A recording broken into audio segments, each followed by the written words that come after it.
الف لام میم صاد۔ اے نبی، یہ کتاب جو تم پر نازل ہوئی ہے اس سے تمہیں تنگ دل نہیں ہونا چاہیے۔ یہ نازل اس لیے ہوئی ہے کہ تم اس کے ذریعے سے لوگوں کو ڈر سناؤ، اور یہ ایمان والوں کے لیے نصیحت ہے۔ لوگوں، جو کتاب تم پر تمہارے پروردگار کے ہاں سے نازل ہوئی ہے اس کی پیروی کرو، اور اس کے سوا اور رفیقوں کی پیروی نہ کرو، اور تم کم ہی نصیحت قبول کرتے ہو۔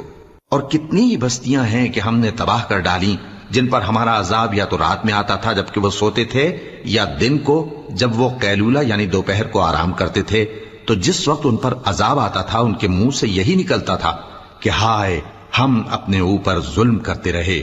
تو جن لوگوں کی طرف پیغمبر بھیجے گئے ہم ان سے بھی پرسش کریں گے اور پیغمبروں سے بھی پوچھیں گے، پھر اپنے علم سے ان کی حالات بیان کریں گے، اور ہم کہیں غائب تو نہیں تھے۔ اور اس روز اعمال کا تلنا برحق ہے،